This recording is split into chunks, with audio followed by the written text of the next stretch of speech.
સુરતમાં હજીરા રોરો ફેરી ખાતે ફરી એક વખત વિદેશી દારૂની હેરાફેરીનો કિસ્સો સામે આવ્યો છે.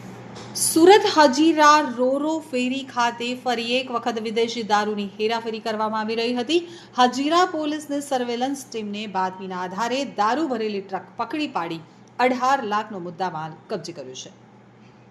સુરતની હજીરા પોલીસ સ્ટેશનને બાતમી મળી હતી કે સુરત તરફથી આવતી અશોક લેલન કંપનીની ટ્રક ગેરકાયદેસર વિદેશી દારૂનો જથ્થો ભરેલો છે અને તે રોરો ફેરી મારફતે ભાવનગર તરફ જઈ રહ્યો છે.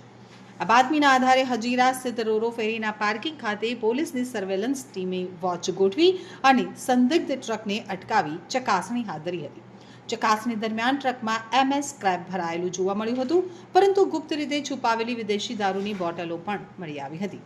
કુલ 113 વિદેશી દારૂની બોટલો ભારતીય બનાવટની વિવિધ બ્રાન્ડ સાથે મળી આવી હતી, જેની કિંમત ₹1,09,473 રાખવામાં આવી છે.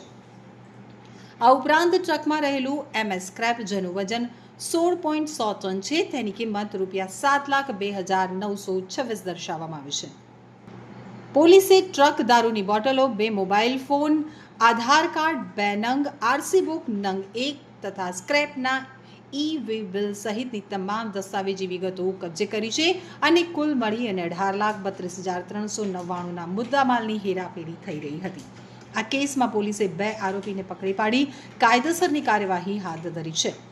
પકડાયેલા આરોપીઓમાં વિમલભાઈ ધીરુભાઈ ડોંગા, ધંધુ ટ્રાન્સપોર્ટ, રહેવાસી યશપાલ, ગુંદાળા ચોકડી, તેમજ કિરણભાઈ બુધાભાઈ ભાટિયા, ધંધો ક્લીનર, રહેવાસી હુડકો સોસાયટી, જિલ્લો રાજકોટનો સમાવેશ થાય છે.